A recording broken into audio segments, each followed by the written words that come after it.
trade love for violence, and these babies won't stay silent. Their blood cries out. Their blood cries out.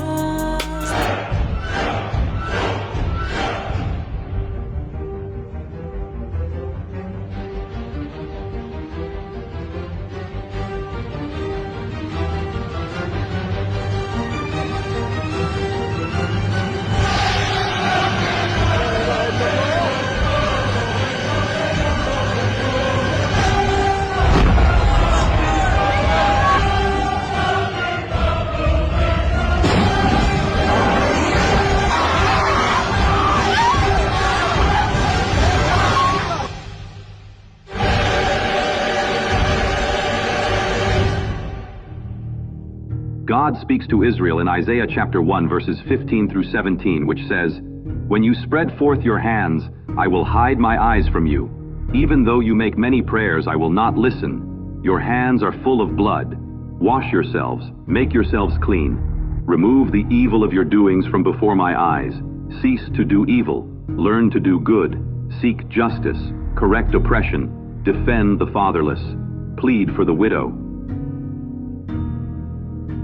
When you spread forth your hands, I will hide my eyes from you. Even though you make many prayers, I will not listen. Your hands are full of blood. Your hands are full of blood. I will hide my eyes from you. Even though you make many prayers, I will not listen. Your hands are full of blood. Remove the evil of your doings from before my eyes. How the faithful city has become a harlot. It was full of justice, righteousness lodged in it, but now murderers. Everyone loves bribes. They do not defend the fatherless, nor does the cause of the widow come before them. Therefore the Lord says, the Lord of hosts, the mighty one of Israel, I will turn my hand against you. Christian Zionism predates Jewish Zionism by at least 50 years, and today dominates the Zionist movement at least 10 to 1, probably nearer 20, 30 to 1. For every Jewish Zionist, there are 20 or 30 Christian Zionists. And therefore Netanyahu knows he needs the Christian, particularly the Christian right in America, Canada, Sweden, Holland, much of Europe, in order to maintain his position and to continue the expansion of the Zionist agenda in Palestine. While most Americans probably think that the pro-Israeli lobby is largely a Jewish thing, actually the most of its support comes from right here in the Bible Belt, where evangelical Christians overwhelmingly believe that Israel has a right to exist because God said so. Go to the phone right now and call that number and say, yes, I'm going to stand with Israel. I'm going to bless the people of the Bible. I'm going to bless God's chosen people. I'm going to stand with Israel. I'm going to bless the people of the Bible. I'm going to bless God's chosen people. I'm going to bless God's chosen people. Today is the Gay Pride in Tel Aviv. It's going to be a massive parade. Tommy, Juliana, here we see the only country in the Middle East that's celebrating the Pride.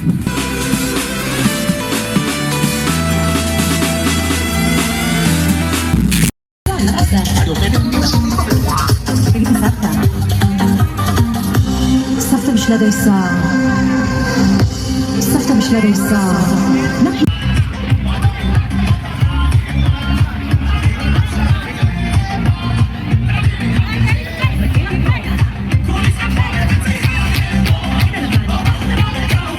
I'm going to bless God's chosen people. We're talking to members of Congress about Israel and the U.S.'s relationship. All right, y'all go. The U.S. has an intrinsic interest in making sure that Israel not only receives our best prayers and offers of success, but our armaments, our money, and our ability to make sure that in a very dangerous reason this democracy survives. There are some biblical prophecies that say that control of Jerusalem by the Jews is important for the second coming of Christ. This entire matter is based upon faith of our Maker, of our Creator, but it's also faith of a chosen people. But it's also faith of a chosen people. Those of you in this audience who support the state of Israel, stand to your feet and give a shout of support. While a lot of Israel's financial support does come from Jewish wallets, there are close to 70 million evangelicals in America versus less than 14 million Jews worldwide. And given that roughly 80% of these Christians support Israel, that makes American Christians the largest pro-Israeli voting bloc in the world, about 4 times the size of the Jewish community on Earth. There's a lot of money behind the Christian Zionist movement. This church behind me, Cornerstone, is one of the biggest supporters of Israel, not just among Christians, but in the world. The pastor here, John Hagee, has raised an estimated $70 million over the course of his ministry. Don't threaten the Christian Zionist of America. We are going to be your worst nightmare. Neither slumbers nor sleeps. There's an all-seeing eye constantly watching Israel, and it's God Almighty.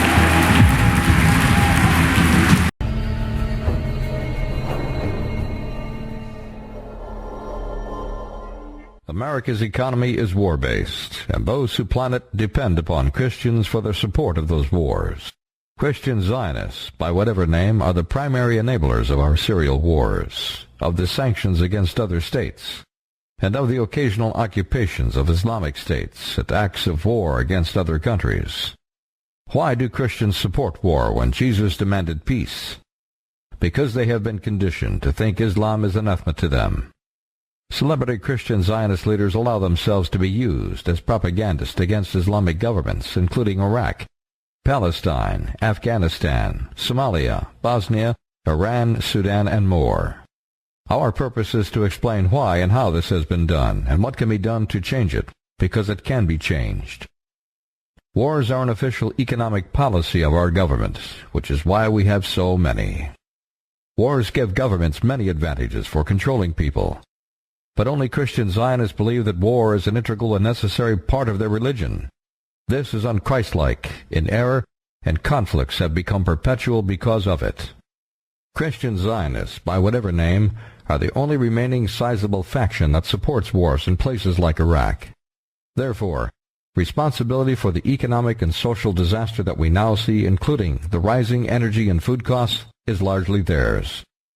As such, Christian Zionists are the darlings of presidential candidates, and sad to say, the seeds of their own destruction. We find them among our friends, families, and associates. Because they are among our best allies, our bosses, even our wives and children, we cannot just turn our backs on them or despise and ridicule them. We need to learn to deal with Christian Zionists. This looks much easier when we understand that Christian Zionism is a promoted religion that makes little sense on its own. It is not believed because it is logical. Endless wars always result in the destruction of the morality and the currency of the aggressor nation. This has happened throughout history, including Great Britain. Christian Zionists can easily be swayed to support war, so long as they believe that Muslims are on the receiving end of our bombs and bullets, and the state of Israel is the beneficiary. We're in no way excusing Jewish war-making Zionists or cowardly congressmen for their role in all this, but for every Jewish Zionist in America, there are 10 or 20 Christian Zionists doing their work for them. Christian Zionists have turned their backs on Jesus' words, "Blessed are the peacemakers, and love even your enemy as you love yourself." This is Christianity. Anyone who claims that they follow Christ and fails to stand for justice and protection of the innocent will definitely have some explaining to do.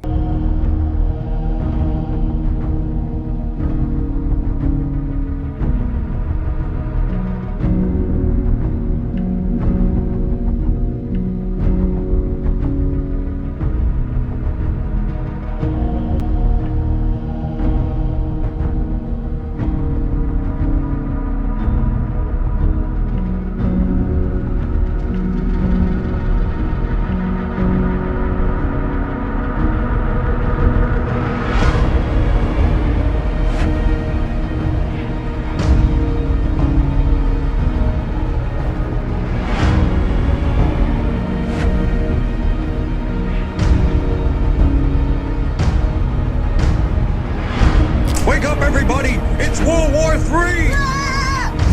Quick, down to the fallout shelter. The bombs are dropping.